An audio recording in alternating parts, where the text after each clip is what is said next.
Почитувани гледачи, втора сезона на подкастот на Стопанската комора на Северна Македонија и Трето угло, бизнес клуб, во кој што наш денешен гостин е Драган Бокан, една исклучително значајна фигура на Балканот во делот на ланците на снабдување и човек препознатлив во овие наши простори, по успесите и на спортски и на бизнес план.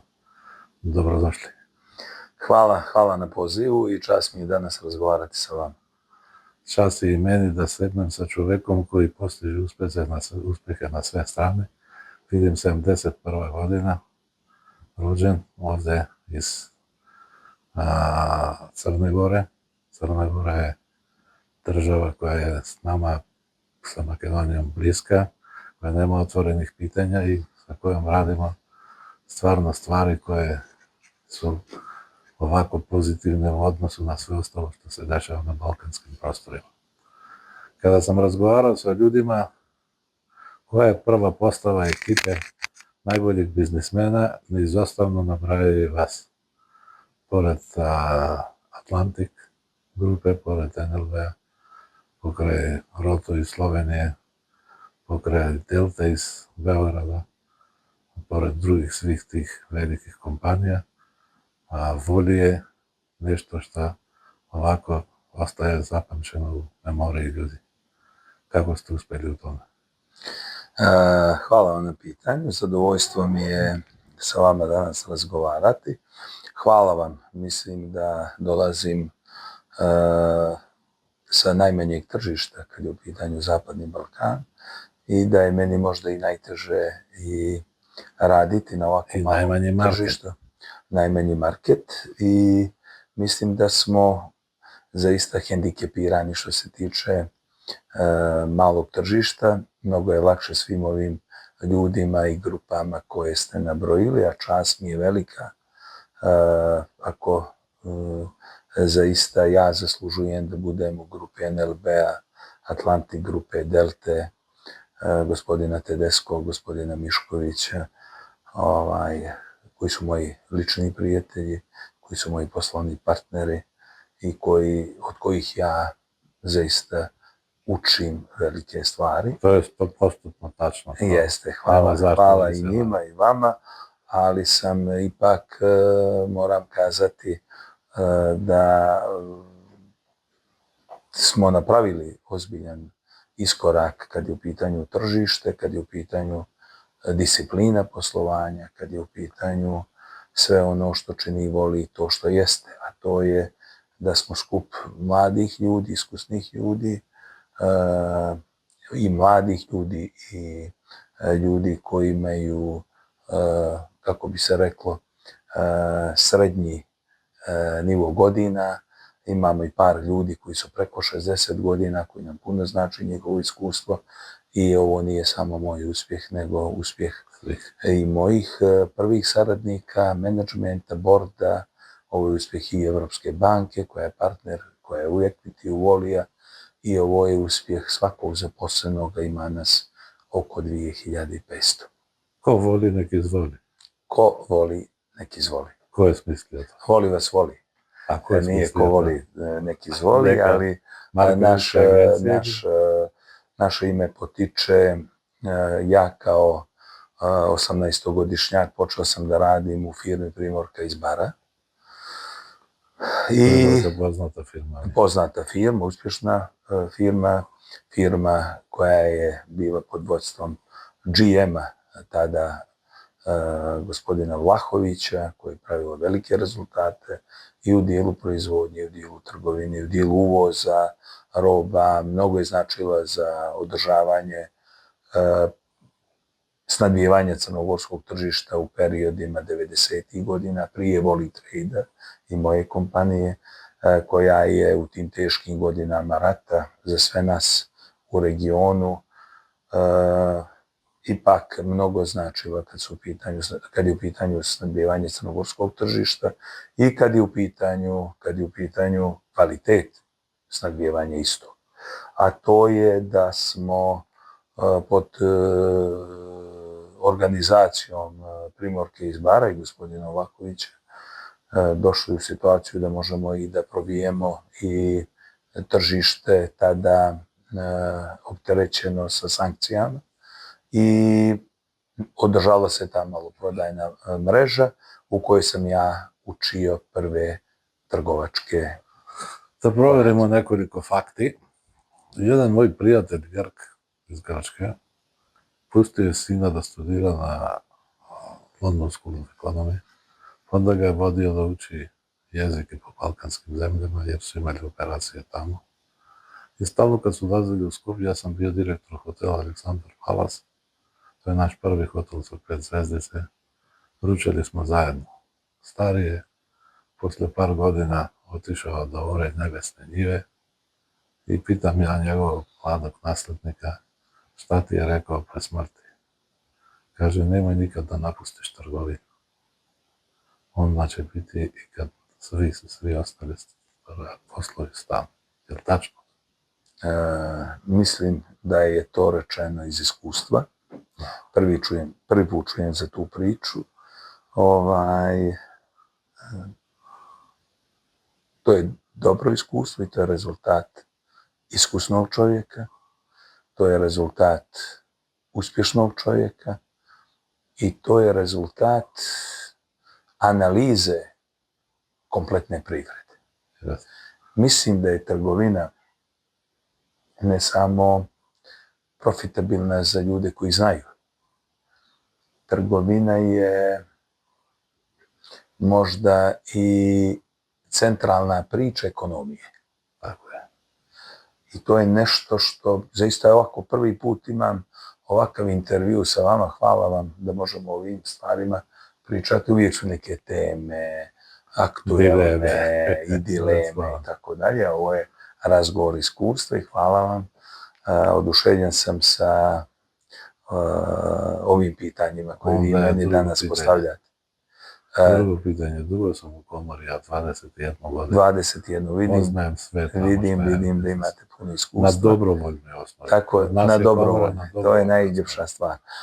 Ovo je nešto što je jako dobro postavljeno pitanje. Pitanje koje govori, samo da završim ovo, koje govori, koje ste mi danas potvrdili da i moje mišljenje, i ja imam 4 djece, dvoje su punoljetni, 27 i 25, ovo još dvoje manjih od 14 i 11 nisu došli da možemo razgovarati na ravnim osnovama, da pričamo o budućnosti i onome čim trebaju da se bave. Ne želim puno da ih utičem na sve to, ali jedna od mojih već jasnih poruka da trebaju da se okupe oko stvari koje smo makar u startu razvili i da trebaju da se edukuju, prvo da imaju radne navike, a onda da imaju i mjesto gdje će se na pravi način učiti biznis, komunicirati sa ozbiljnim ljudima i gdje će se učiti možda i prvi pogledi prema razvoju biznisa i razvoju života. Škola života. Škola života, to je to. To je to i mislim da vaš prijatelj Grk sa kojim ste razgovarali i poslije bili u prilici da pitate njegovog sina šta misli i njegova poruka svome sinu, mislim da je potpuno ispravna i to maksimalno podržavam. Slažem se sa tim. Hvala. Drugo pitanje. Moja komora ima 15.000 članica, dobrovoljno koji plaćaju. Ja kažem, kad mi kažu ljudi, ja nisam Brad Pitt pa da plaćaju zato što sam lijep. Oni plaćaju zato što su zadovoljni mojom komorom. I ona je jedna od retkih institucija koja 22 godine na dobrovoljnoj osnovi ima 10% rast prihoda svakog mjeseca i ljudi su prezadovoljni. Imamo 3 doktore nauka, 15 magistara i 7 eksperata koje smo sami izgradili i produžujemo. Uvijek smo sa po 10 projekata Europske unije i Amerike pre ovo što je napravio Trump. I nije bitno, znači u njoj su 17 različitih dejnosti, među kojima su i proizvođači prehrambenih i drugih artikala i trgovci. I oni kažu meni, Šta da uradite, izgubit ćete bitku od nas. Šta da uradim? Šta da uradite, vi proizvođači, izgubit ćete bitku od nas. Je li istina to? Pa dobro, možemo, kad je u pitanju biznis, možemo da imamo argumente i za jednu stranu, argumente i za drugu.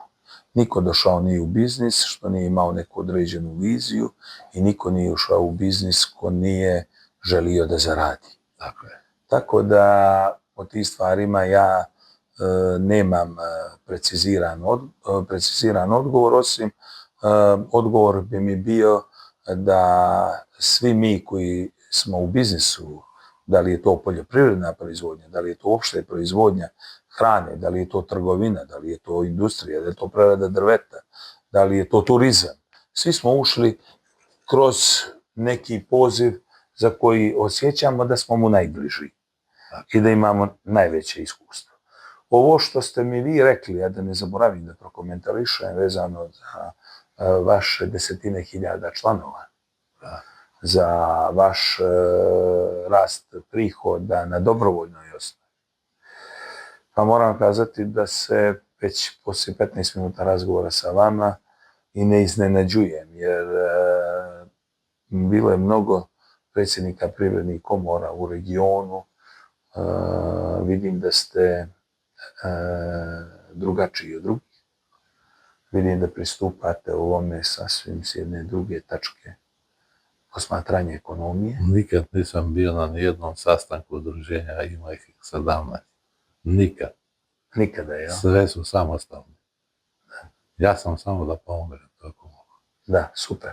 Ideja sama, razgovora, iskustava, prenošenje, serviranje članicama privredne komore, sveukupno biznis zajednice je nešto što smatram jako dobrim i upravo na dobrovoljnoj osnovi sve privredne komore, sva udruženja uopšte privrednika su jako bitna zbog komunikacije koje trebaju da imaju sva privredna društva sa ljudima koji nisu u momentu dostupni. Evo ja, na primjer, kažem, juče sam došao sa dvodnevne konferencije gdje je gostovala Ursula von der Leyen, gdje je došla u Crnu Goru, dolje na Uštici. I moram kazati da sam baš oduševljen sa toliko ljudi koliko su bili svijeta biznisa globalno. I ne postoji, odavno nisam vidio na jednom mjestu, na jednoj konferenciji koliko je bilo mogućnosti da razmijeni mišljenje sa mnogo boljim, većim privrednicima, sa mnogo boljim, većim kompanijama i sa mnogo većim i boljim tržištima. I to je šansa za ovako mala tržišta, to je šansa za male kompanije kao što je Voli, bez obzira što smo veliki za našu malu državu, ali najljepšu i jedinu Crnu Goru za nas.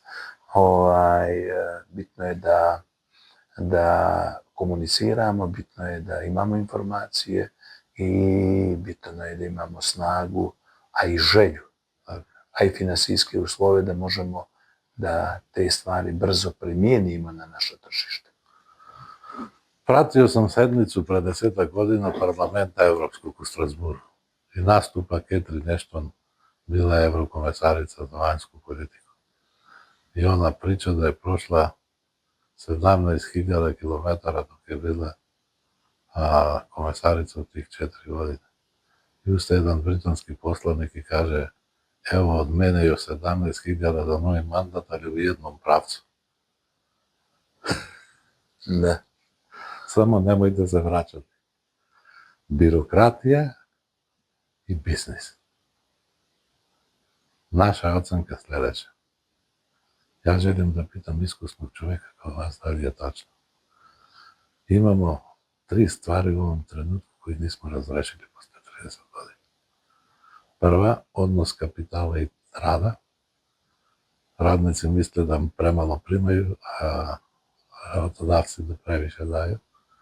Druga je pitanje aktivne i pasivne radne snage, da li može to da se izdrži na plećima, kako je sada postavljeno. I treće je kontinuitet pravnih propisa posle promjene vlasti. Jer ne može se, ako se promeni vlast, da se menjaju i ugovore koji su sklopljeni. Pre toga, to je pravna nesigurnost i to je katastrofa za biznis. Mi u našoj zajednici biznis lansiramo te tri stvari da su još tanko postavljene i još nisu razrašene kako treba i zato je problem da se napravi korak dalje u biznisu. Jel imamo pravo? Imate pravo da pitate i ja da pokušam odgovoriti. Da. A mada, ovo su stvari, kroz ovo pitanje je postavljeno baš dosta pitanja i dosta komplikovanih stvari i praktično to čini jednu drugu stranu, koju bih ja nazvao poslovni ambijent. Delovno okruženje. Jeste. Poslovni ambijent. Prvo ste rekli birokratija, pa ste rekli kapital i rad, privrednici imaju osjećaj da daju više, a radnicima je to manje, zaposleni. I normalno produktivnost radne snage. Ja sam od onih privrednika koji kad dođe vrijeme za povećanje plate i mogućnosti za povećanje plate, ja sam taj dan najsrećniji čovjek na svijetu. Ja danas mislim da moji zaposleni zaslužuju veće plate. Ali isto tako u svojoj branši ću se truditi. Do sad uspijevam, a ono što uspijevam je da obezbjeđujem najveće budžete i najveće plate za branšu u kojoj radimo.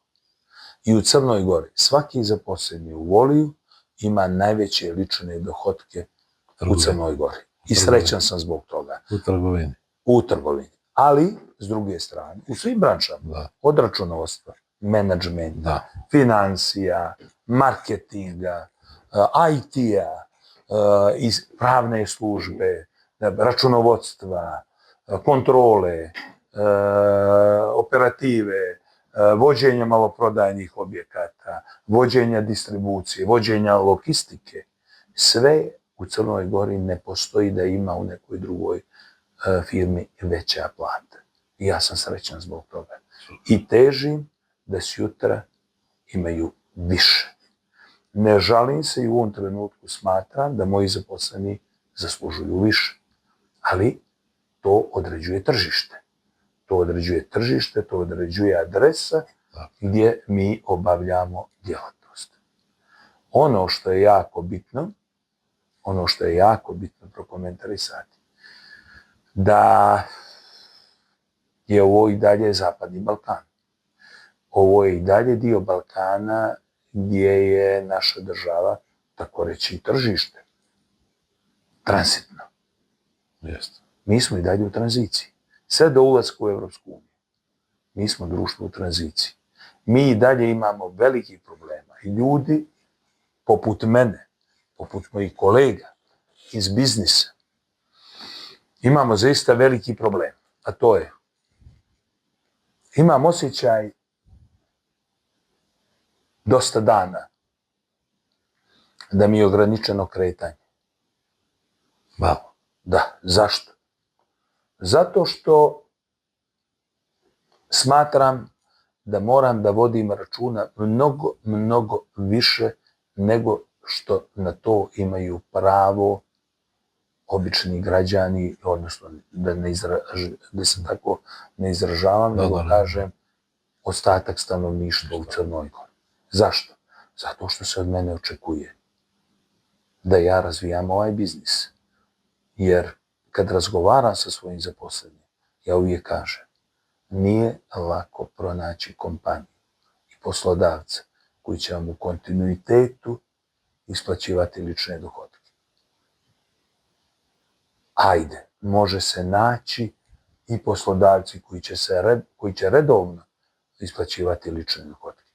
Ali rijetki su poslodavci i kompanije u kojima zaposleni mogu da računaju da će se redovno pratiti rast plata po tržišnoj vrijednosti, da će doći u situaciji da postoje kompanije u kojima će se lično razvijati, u kojima će postajati iz godinu u godinu sve bolji, koji će raditi na sebi, jer ja isto kao poslodavac, jer ja sebe kad izanaliziram, 95. godine kad sam počeo sa biznisom, da se bavim kao 23-godišnjak, jer sam rođen 1971. godine. 1. augusta. 1. augusta 1971.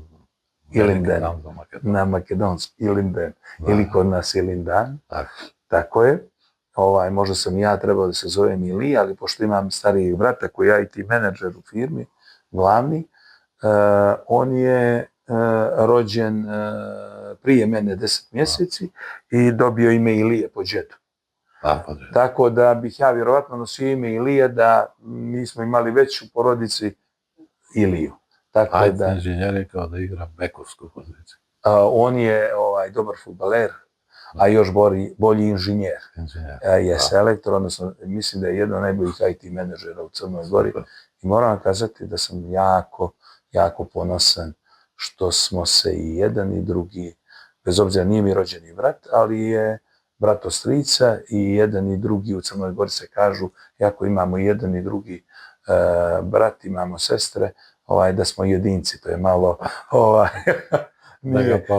nije lijepo rečeno, ali govorimo tradicionalno. Da ga pozdravimo i onda bude jedan dan gost. Da, može slobodno jer se radi o ozbiljnom čovjeku, ozbiljnom menadžeru, ozbiljnom poznavaocu svog posla i neko ko je disciplinovaniji u poslu od mene. Možda ja sam jednako smo uporni, svako na svoj način. Ja sam više za ove ulične borbe, a on je za analizu, za matematiku i tako dalje. On primjenjuje matematiku, a ja izmišljam da bi on imao čime da se bavi.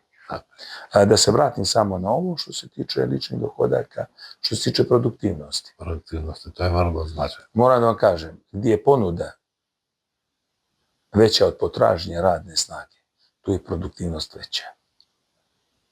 A gdje je situacija kao sada, da je potražnja manja od potreba, onda produktivnost pada. Mi sada imamo većinu ljudi unutar sistema, ne samo u Volijevo, nego i u Makedoniji, i u Crnoj Gori, i u Srbiji, i u Bosni, i u Hrvatskoj, i u Sloveniji. Zbog nedostatka radne snage pada produktivnost, to je zato što zaposleni uvijek razmišljaju da negdje drugo mogu bolje. I nije problem da naši zaposleni razmišljaju i trebaju, ja ih pozivam, da oni razmišljaju gdje im je bolje. Ali mislim da griješe u jednom. Ne razmišljaju o situaciji da ipak moraju imati i oni ambijent poslovni za posao i da moraju imati uslove gdje će biti prvo ispoštovani, gdje će imati uslove za rad, gdje će moći da se razvijaju, gdje će moći u kontinuitetu da imaju povećanje plata, a ne trenutne, samo da bi neka firma dobila zaposlenog u njima. Tako da su ovo nije samo izazov za biznis, ovo je izazov za sve. Znači, moja su dva stajališta vrlo značajno izražena u javnosti, to je zna svaki čovjek koji me zna i mene. To je da prvo svakom biznismenu koji je prošao ovaj put kojima ste prošli vi na Balkanu, ja da sam neki faktor države, dao bi mu orden, ne narodnog heroja, ali za velike zasluge za razvoj biznisa, pošto ovo što ste vi prošli u ovih 30 godina je stvarno herojsko delo što ste napravili, a da ne napustite biznis. I vtora stvar, biznis je, zarada je veća koliko je veći rizik. Mi ne možemo graditi filozofiju da možemo da napravimo biznis i profit i dodatnu vrednost sa malo rizika. Nema to, takva priča ne postoji. I mislim da je suština toga. Znači, mi treba da izdvojimo ljude kao vas, jer oni su ljudi koji su napravili najveći rizik. I drugo, da nagradimo što su održali taj biznis. I treće, da su pokazali da je to moguće i da su pokazali put mladima gde treba da idu da ne bi napustili ovu zemlju. Pa mala bila Crna Gora ili Makedonija, nije bitno, tvoja je. Ti si car na svojoj teritoriji. Ako ideš tamo, tamo se tu razvrgne čovjek. I mi moramo da gradimo takvu politiku, a oslonac, odnosno osnova za to su ovi primjeri pozitivni o kojima govorimo u našem podcastu, kao što je i vaša firma. Hvala i za to pitanje. Rijetko ko misli da smo mi heroji i mislim i da ne treba to govoriti. Mi radimo, konkretno ja mislim za sebe, da sam tu zato što sam želio da obezbijedim egzistenciju za sebe i svoju porodicu. To je moja prva vizija. Da osnivaš firmu. Da osnujem firmu i da počnem da radim svoj biznis. I da probam da ne zavisim od sebe i ušao sam samo sa namjerno da obezbijedim egzistenciju. Jer potičem iz jako siromašne porodice.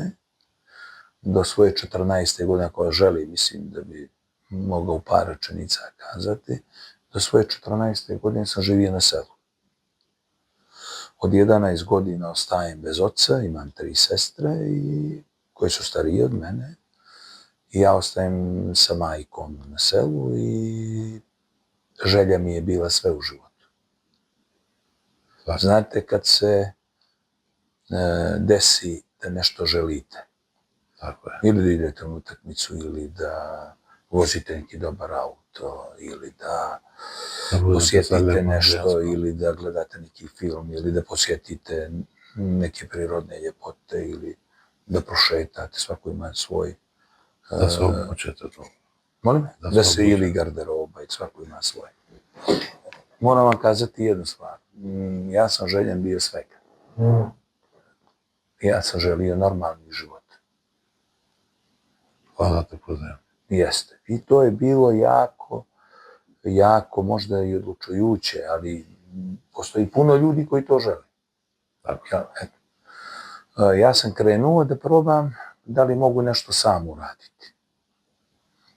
I evo sad već 31. godine, počeo sam u 23, danas kada razgovaram sa vama imam 54, 31 godina će biti u maju, ove godine slavimo 30 godina Volije, odnosno proslavili smo, ali ovo je godina jubilarna za nas. Moram kazati sljedeću stvar, da sam prvo razmišljao o stvaranju i obezbeđivanju egzistencije za sebe i svoju porodicu. Kad sam krenuo dalje u biznisu, počele su da se stvaraju dodatne vizije. A to su osjećaj da mogu više, osjećaj da mogu bolje i da ono što me cijelo, možda i 31 godinu, razlikuje od drugih. A to je, po mome nekom osjećaju, jer to pratim svakodnevno. Sebe svakodnevno analiziram i kontrolišem. To je bitno da ima čovjek samo kontrolu. A to je, imam osjećaj da mogu kvalitetnije od drugih. I zato sam sa svojim timom stvorio kompaniju koja smatram da je najbolje organizovana maloprodajna mreža u regionu. Ja bih volio kad budete u prilici, pozivam vas da dođete da obiđem. Ne govorim samo o brzini distribucije, nego kvalitetu, objektima, kako funkcionišu ti objekti na dnevnom nivou. Imamo problema, imamo i minusa, ali govorim da je to mnogo manje nego što je to kod naše konkurencije. Dolazili su veliki lanci na ovom tržištu, kad su odlazili i sada dolaze i dolazit će i novi. Mi moramo biti spremni.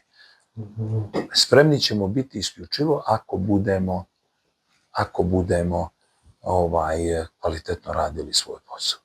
Što se tiče dalje ovoga što ste me pitali, vezano za moje gledanje,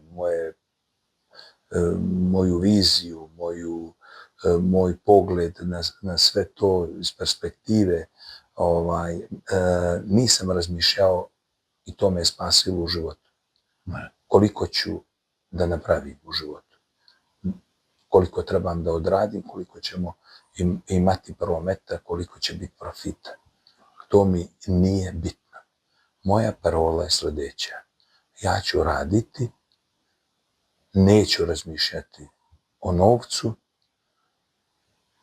nego ću hodati, a novac ispred financija, ispred novca, a onoliko koliko ja zaslužim, neka novac ide iza mene.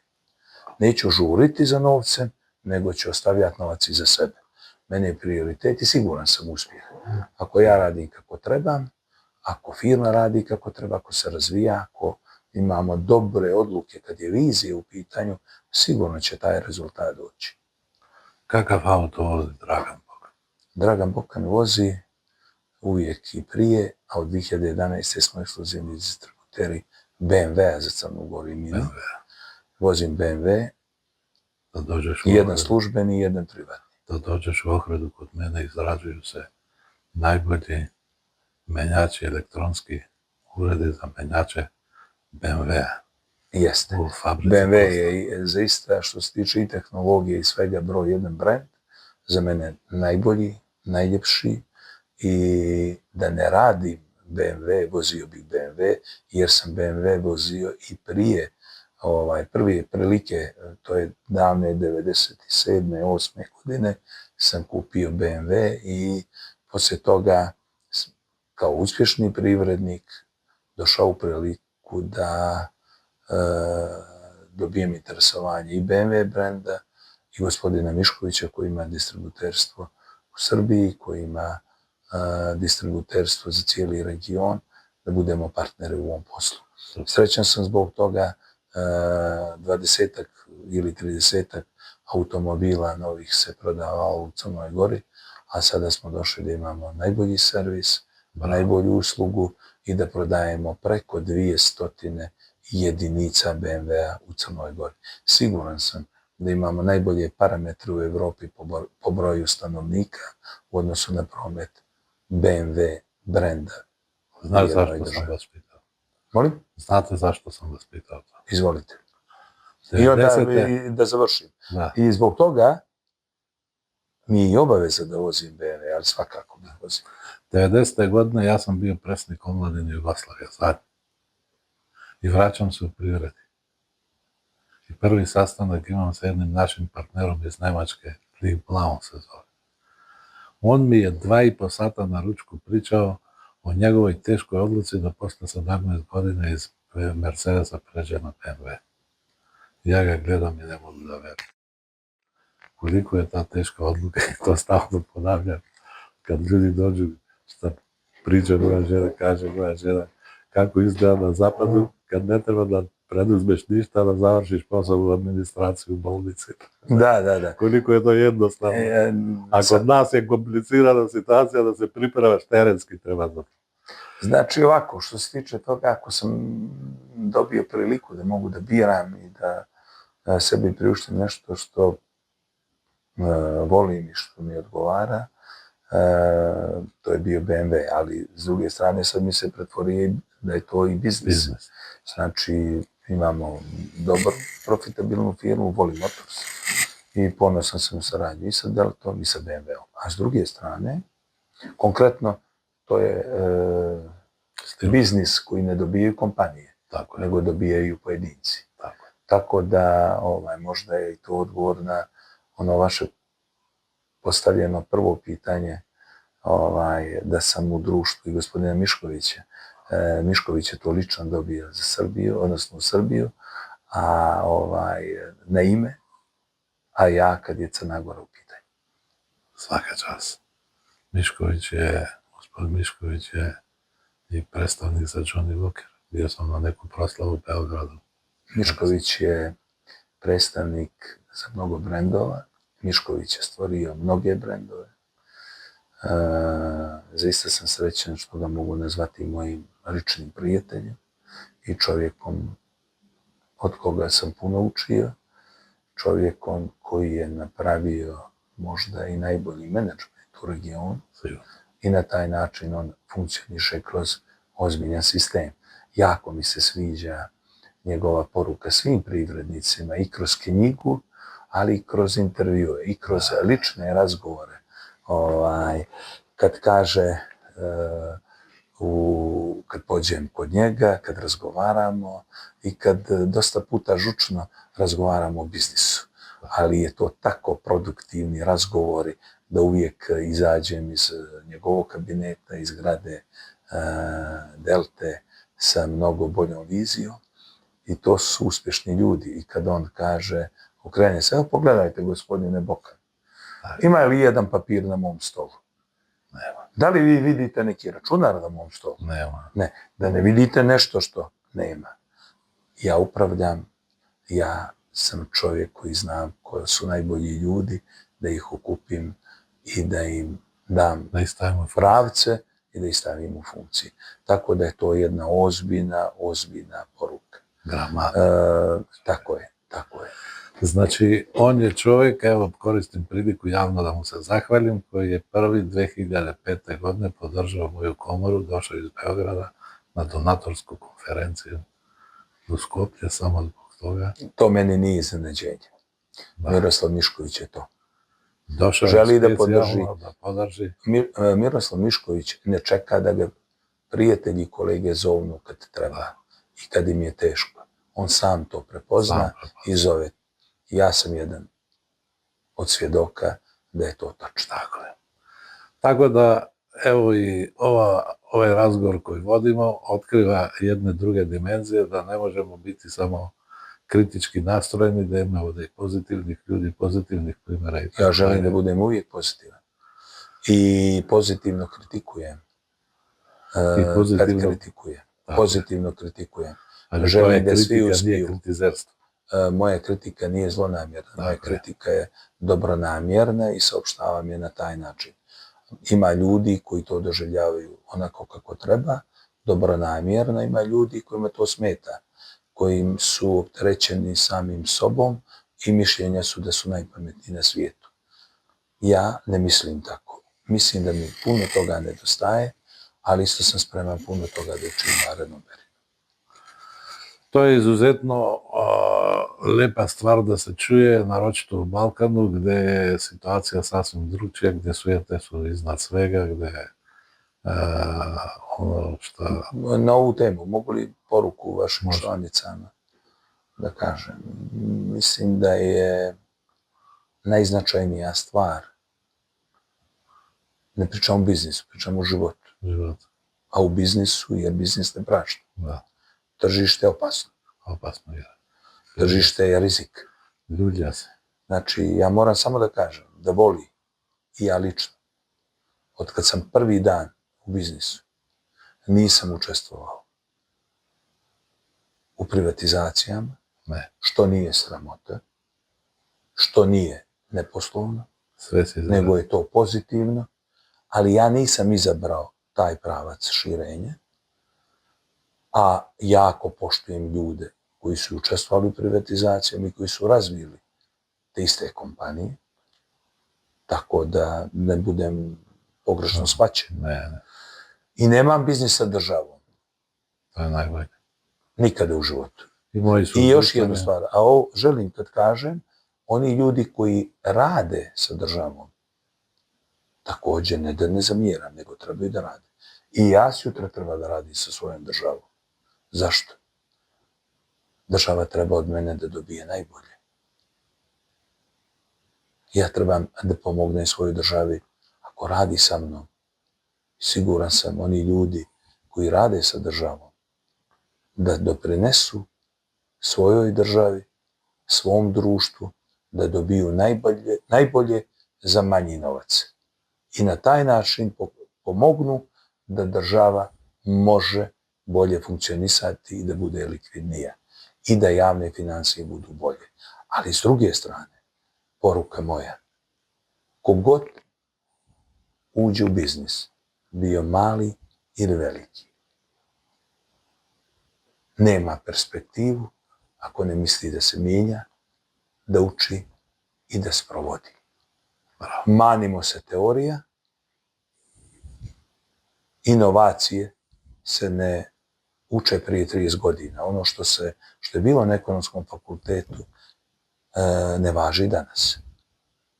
Ono što važi i danas sigurno važiti sutra neće.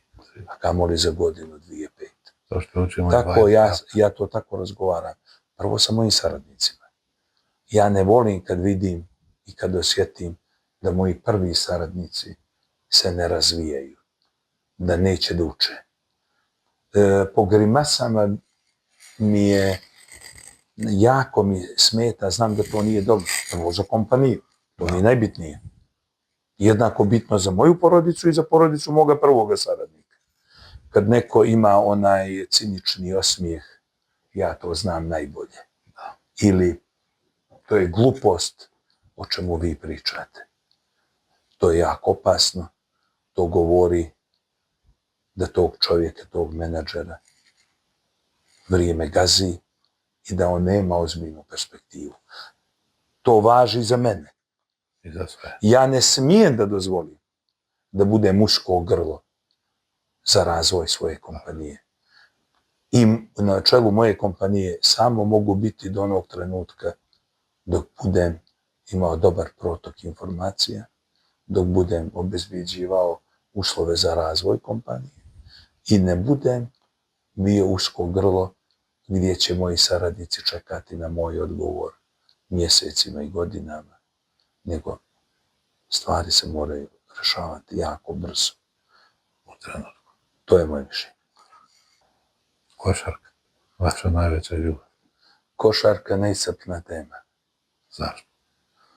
Neiscrpna tema svako koji u sportu. 71. godina mi smo imali već zlatnu medalju na svjetskom prvenstvu. I niste bili rođeni. Tako je. Ja znam ko je igrao Petruku. Vi znate, ja vjerovatno sad ne bih mogao sve nabrojati, ali sam sasvim slučajno. Nevjerovatno, nego 100%. Razlog mog ulaska u košarku je sljedeće. Zbog moje uspješnosti i prilike da mogu, da želim,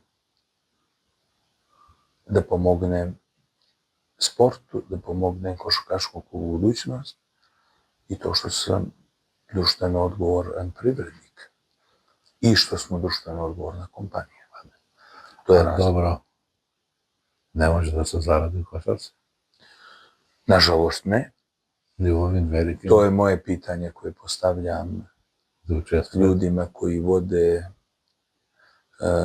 najveću, odnosno svjetsku košarkašku federaciju, to je FIBA.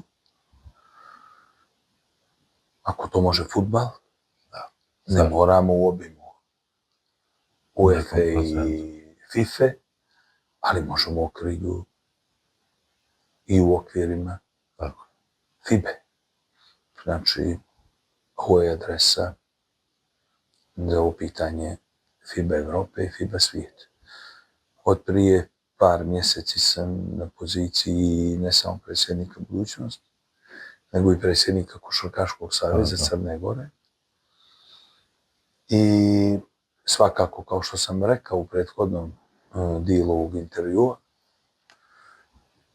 dobronamjerno ću razgovarati u obimu koji može predsjednik Košarkaškog saveza u Minhenu, kad budu sastanci, da ja smatram da uspješnost FIBE će se mjeriti u narednom periodu onoliko koliko bude investirano u košarci i koliko bude ti ljudi poput vlasnika Panathinaikosa, vlasnika Olympiakosa, predsjednika Fenerbahčeja, moga prijatelja Tundžaja u Efesu, mog prijatelja i kolege, Tundžaj je moj kolega jer vodi najveći lanac u Turskoj, Migros. Također vlasnik Mercadonea, moj prijatelj i kolega, gospodin Roč, vlasnik Valencije.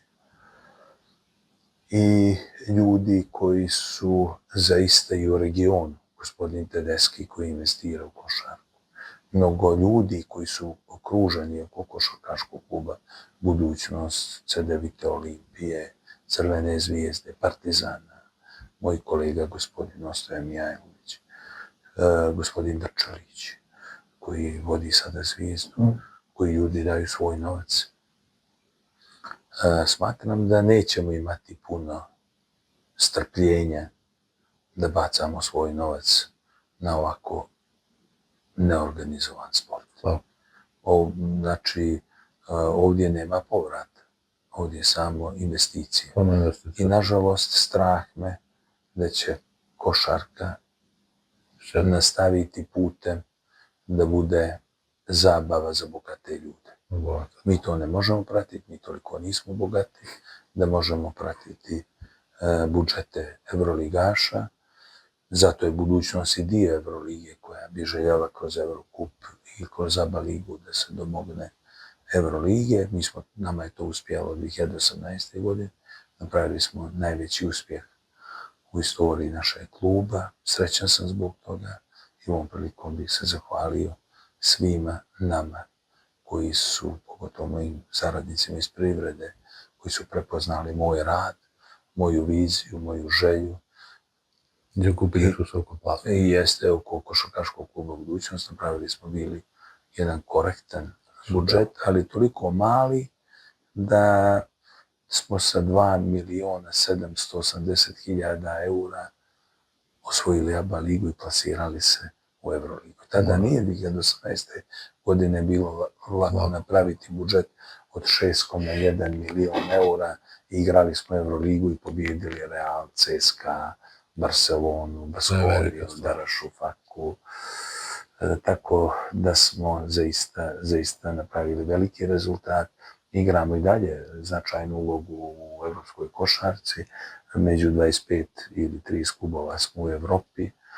Malo tržište, ali zaista jedan klub koji daje ritam sportskoj Crnoj Gori i sportskoj Podgorici. Jeste sretan kad vidite toliko ljuda da se okupljaju oko toga i da su sretni? Nevjerovatan osjećaj. Zaista mi emocije prorade kad vidim punu Moraču, kad vidim sve porodice sa djecom, svi ljudi koji dođu da navijaju za našu i svoju budućnost i kad je to osjećaj da je neko lično ili da smo mi kao naš dogovor ili naše učešće djelimično zaslužni za to. Jako je bitno da je moja vizija skrenula pažnju mojih kolega koje jako cijenim, koji su dokazali da nisu ljubomorni ljudi, da nisu sujetni, jer u Crnoj svugdje, a mislim posebno u Crnoj Gori, da obično kad neko krene da radi neki posao, ljudi neće da mu se pridruže zato što nisu prvi ili zato što nisu dominantno samo njihov projekat i tako dalje. Mislim da je košarkaški klub Budućnost, mislim da sam i tome i ja doprinio, mjesto gdje smo dokazali da je jedinstvo prioritet, sujeta da ne postoji i da nam je zaista želja da svi zajedno doprinesemo jednom cilju, a to je da obezbijedimo i građanima Podgorice i Crne Gore jedan tako bitan sportski kolektiv kao što je košarkaški klub Budućnost voli. Govorili smo o trgovini, o biznisu, govorili smo o sportu, o košarci. Čujemo da nešto radite i na selu biznis. Na selo, vaše selo. Na moje selo? Da. Dobro, vjerovatno ste se raspitali prije ovog intervjua. Ja želim da informišem sve ljude koji budu ovo slušali, da vas ja danas prvi put vidim i prvi put smo se upoznali. I da mi je čast, moje selo je najveća ljubav. Tako je. Moje selo je... Zašto svi ljudi težnje da se vrate? Pa to je prirodno. To je prirodno. Kao što sam rekao u uvodnom dijelu, da je moj život prvih 14 godina bio vezan za selo. I sad ću vam, pošto nisam imao ovakav intervju, puno su me ljudi pitali razgovaramo na razne teme, ali sam uvijek čekao neki moment. Ovaj moment moram kazati da sam prihvatio zato što prvo razgovaram sa vama, sa čovjekom koji razumije što je biznis, razumije što je privreda, razumije što je život, razumije što su teškoće, razumije što su zadovoljstva i korporativne obaveze. Jeste, i obaveze. I zato mi je možda danas sa vama s jedne strane najteže jer imam obavezu razgovarati, a s druge strane i najlakše. Baš mi je tako. I najlakše razgovarati. I zato kažem da se vratim na ovo kad je u pitanju moje selo. Hajde da vidimo šta ste radili. Moje selo je geografski jako dobro pozicionirano. Da? Ali je bilo zapušteno. Moje selo ljudi je između Skadarskog jezera i Jadranskog mora. To je između Virpazara i Petrovca. 7 km od našeg glavnog grada Crnice i Petrovca, mjesto koje isto kao Virpazar. Petrovac mi je možda poslije moga mjesta i najdrže mjesto, tu sam počeo i da radim, tu sam prvi put išao na more, tu sam prvi put možda i osjetio civilizaciju, ali govorim generalno, ali su isto moje sestre puno pomogle, koji zaista želim i ove prilike da im se zahvalim na svemu onome što su radili za mene lično, da postanem to što jesam, njihova toplina, njihova ljubav, njihov odnos prema meni. Ja sam najmlađe dijete u porodici, mlađi sam od najmlađe sestre 8 godina, srednje 10, a najstarije 12. Moja najstarija sestra je penzionerka, ali je radno i ozbiljno angažovana u našoj kompaniji, radi u financijama, tako da ja im ne dozvoljavam da ide u penziju. Iako njena porodica bi to željela, ali ona isto želi meni da pomogne i da bude blizu mene. Što ste ostale dvije sestre, jedna, odnosno srednja sestra moja, radi i vodi naš možda i najznačajniji maloprodajni objekat na raskrsnici između Kotora, Tifta i Budve. I najmlađa sestra se bavi ugostiteljstvom i radi u turizmu. Imaju dobre uslove za to, tako da ona je u Petrovcu, u Jarici tačnije, tako da smo svi aktivni i svi se rado okupljamo u našu kuću, odakle je naše porijeklo. Ja sam investirao značajna sredstva prvo na svoju imanja i cijelo selo kad je u pitanju infrastruktura i komunalna i putna i ostale druge infrastrukture koje su potrebne i mogu slobodno da kažem da potičem sada iz najljepšeg sela u Crnoj Gori. Najljepše selo u Crnu Goru. I mislim,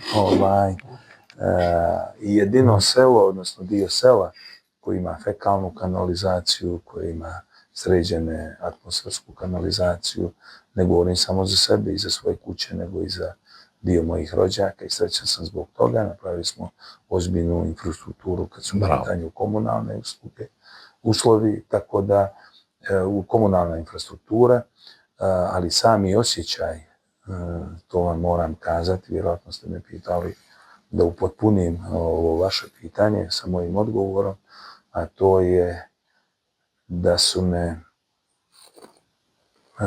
tjerale na investicije u moje selo nekolike stvari. Jedna stvar je možda bolji uslovi za život. Tjerali su me uslovi da obezbijedim bolje uslove za život u mjestu gdje volim svakako svoj sat vremena, kamoli dan, slobodni da provedem. A koliko imate od kuće do tamo? Od Podgorice do 37 kilometara. To je znači Tako da 15 mi je minuta. to dobre saobraćajnice, tako da je to maksimalno pola sata. I koristim i ja i moja porodica jako puno, imamo dobre uslove. A što se tiče svih tih investicija koje sam ja možda i više nego što je trebalo investirao u svoje selo, mi je želja bila da imam osjećaj da bi to pravilo veliko zadovoljstvo mojim roditeljima koji nažalost nisu među živima i onda nekako sebi pravim zadovoljstvo misleći da bi to njima bilo drago da su živi. Tako da mi je to zaista jedan osjećaj i to dijelim sa vama. Da. Znači, ne može čovjek vašeg kova da u svemu ne nađe mogućnost za biznis i zadovoljstvo da spoji i tako dalje. Znači, vi svugdje gdje putujete, vjerojatno nosite u sebi određene ideje i tako dalje. Da. Jel možete da napravite za naše gledalce jednu projekciju kako bi izgledalo po vama trebalo da izgleda Crna Gora za 10 godina? Pa znate kako, ja bih ovo prokomentarisao, ali isključivo da se ovo zaustavi na relaciji privrede i razgovora dva privrednika ili privrednika i predsjednika privredne komore ili udruženja. Puno putujem, sa puno uspješnih ljudi se srijećem iz više oblasti. I turizma, i trgovine, i politike, i proizvodnje, i infrastrukture, i sa svim. Praktično moram kazati da, ne kažem sa svima planetarno, ali sa puno ljudi komuniciram, sa kojima bih mogao steći neko svoje mišljenje što bi dobro bilo i za naš grad, i za našu državu, i za svoje selo, tako dalje. Kad je u pitanju Crna Gora, zaista uvijek želim da kažem da politika treba da bude u dijelu komunikacije samo da je ostavimo političarima, a biznis privrednicima. Ima u jednom dijelu zaista gdje se neke stvari preklapaju i gdje treba da postoji jedna pozitivna komunikacija između politike, to jest izvršne vlasti i privrede. I to su investicije, to su pravci, to su neke stvari koje bi trebali zajedno da koristimo za bolje društvo i za razvoj svoje države. Crna Gora, smatram, sa 625.000 stanovnika, pozicionirana ovako kvalitetno, geografski, na obali Jadranskog mora, koja ima prekrasne plaže, prekrasne uslove za razvoj turizma. Mislim da 2 miliona turista ili noćenja ili ne znam kakvi su parametri. Ja smatram da Crna Gora za 10 godina bi mogla da poraste u turizmu puta 5, samo ako iskoristimo kvalitetno naše prirodne ljepote i na jugu i na sjeveru. Što se tiče onoga što bi doprinijelo da Crna Gora bude država organizovana, prvo trebamo da pobijedimo nacionalizme. Nacionalizme i da se okrenemo ekonomiji, razvoju i napretku. Onoga trena kad ekonomija bude važnija od politike, tada ćemo uspjeti u tome. Ali imamo 51%. Državu. Molim? 51%.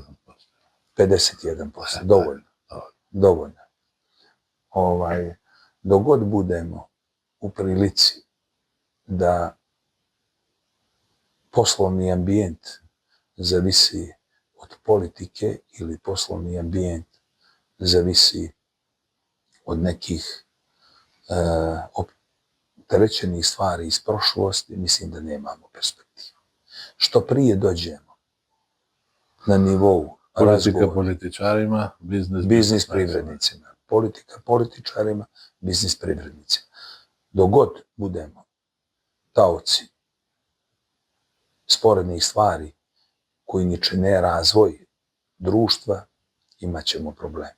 Za 10 godina očekujem da Crna Gora makar duplira svoje rezultate u turizmu, da valorizujemo na kvalitetan način najvažniju stvar i najveće bogatstvo koje imamo, a to je prostor, da se organizuju na najkvalitetniji način prostori, kad je u pitanju prostor na Crnogorskom primorju, da zaštitimo našu obalu sa ozbiljnim urbanističkim planovima, da se dobro izanaliziraju stvari i da se napravi strategija razvoja kad je u pitanju naš turizam na Jadranskom moru, da napravimo jednu studiju koja bi jako bila potrebna, a to je da se napravi jedna studija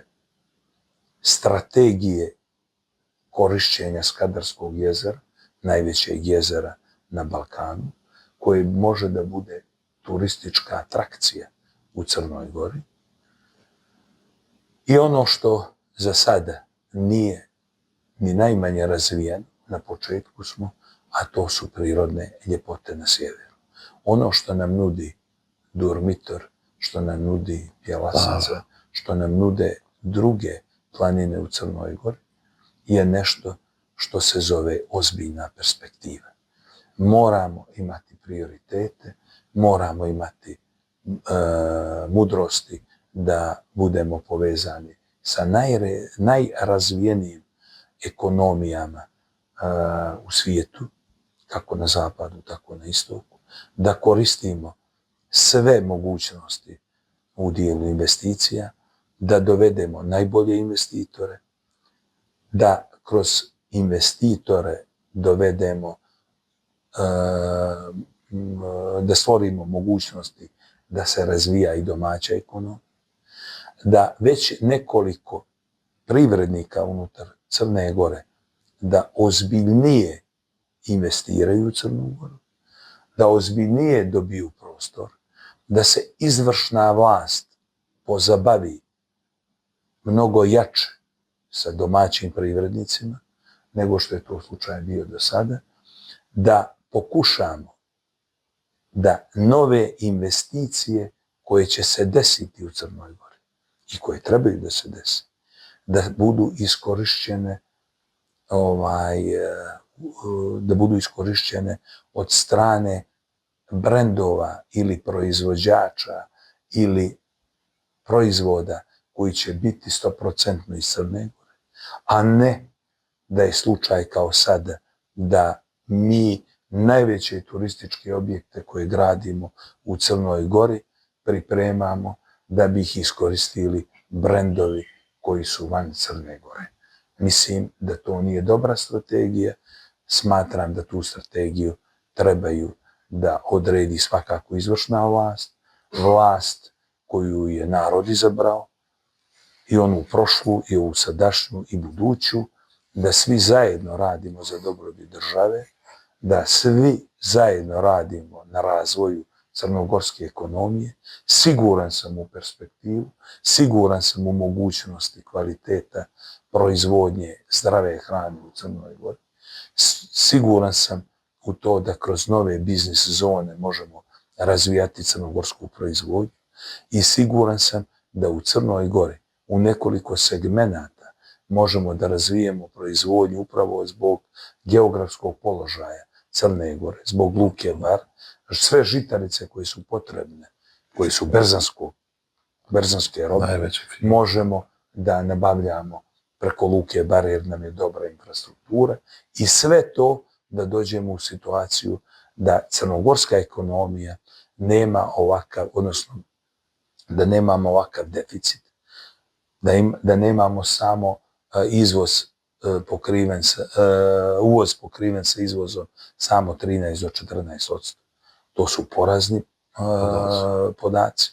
I da moramo doći u situaciju da to makar dignemo pola-pola. I kad bi to uspjeli, siguran sam da bi standard u Crnoj Gori bio drastično veći. I mišljenja sam, ako izvršna vlast ili izvršne vlasti koje budu u narednih 10 godina vukle potez u pravcu jačanja ekonomije, da imamo ozbiljnu šansu i da će svaki građanin u Crnoj Gori imati bolji standard i da će svaki građanin imati, odnosno svaki zaposleni u Crnoj Gori imati makar standard Hrvatske, ako ne i Slovenije. Ako to uspijemo, mi trebamo da nam je reper Slovenija, da nam je reper takve države koje su jako sređene. Ono kako je Slovenija sređena, kako im je infrastruktura, kakva im je infrastruktura, kako im je selo, kakvi su im sređeni ne parkovi. Cijela Slovenija je jedan park. Sređeni koji se održava. Ja mislim da ta ekološka Crna Gora zaista ima perspektivu. Vi ste ekonomista. Nažalost, nisam završio ekonomski fakultet. Ja sam čovjek koji ima samo srednju stručnu spremu. Ako imate biznis, imate poznavanje više nego oni koji su završili. Interesuje me jedno pitanje, kakav je bio vaš stav kada vi radite sa brojkama i tačno i precizno oni određuju vaš put i tako dalje. Uslov koji je postavila Evropska unija za vaš referendum da bude 54 ili 55%. Pa dobro, ne bih nikad dozvolio sebe da dok sam god privrednik da komentarišem teme u politici. Mislim da je Crna Gora kao nezavisna država ima perspektivu. Smatram da je dobro što se desilo da svaka država bivše Jugoslavije ima svoju nezavisnost, na kraju se to desilo. Smatram da svi mi u regionu trebamo da djelujemo zajedno kao jedno tržište. Na taj način mislim da možemo da napravimo dodatne vrijednosti. Smatram da trebamo da budemo dobri komšije. Smatram da trebamo svi zajedno da pokušamo da ostavimo sve teške teme i problematične teme iza nas, da se okrenemo ekonomiji, da želim sve države u regionu da sve probleme koje imaju što prije riješe. Smatram da trebamo da jačamo demokratska društva, trebamo da dođemo u situaciju da nas ekonomija zbližava, sport svakako, kao što to radi ABA liga, i da u ovom trenutku zaista budemo dobri komšije i da koristimo benefite svih tržišta Zapadnog Balkana, a to je da prirodno jačamo jedni drugima ekonomije i na taj način kroz dobru saradnju, kroz dobru povezanost, kroz dobru infrastrukturu pravimo dobre uslove za građane. Ja mislim da smo imali jedan odličan intervju. Od niza pitanja imamo, delimo iste stavove, što je bitno za napredak tih regionalnih integracija, koji imamo na pretek, koji su alatke za osvajanje novih vrednosti. Želim vama i vašoj kompaniji veći uspeh, ne samo Crna Gora, nego i vaša kompanija da duplira rezultate u narednom periodu, da se proširite van granica Crne Gore, da vi očigledno po ovom razgovoru imate mogućnost da bijete bitku i sa konkurentima i sa konkurentnošću na originalan i pravilan način kako treba u biznisu. Tako da želim vam sve najbolje. Mislim da smo postigli cilj ovog podkaza koji radimo i da ćemo se vidjeti drugi put. Hvala vama na pozivu. Uživao sam u ovih sat i pol vremena, čini mi se, razgovora. Hvala vam na lijepim željama, hvala vam na čestitkama, hvala vam na osjećaju za dobru perspektivu našeg biznisa. Hvala vam na povjerenju da mislite da dobro radim svoj posao. To je meni zaista velika stvar. Ono što bih ja vama na kraju rekao, želim da pozdravim sve članice vaše komore, želim da pozdravim kompletnu privredu i moje kolege u Makedoniji, želim da se Makedonija što prije, što brže, što jače razvija, da stvarate iz dana u dan sve bolje uslove koji će vas brzo dovesti na vratima Evropske unije, a onda želim i cijelom regionu Zapadnog Balkana koji nisu članice Evropske unije da uđemo svi zajedno.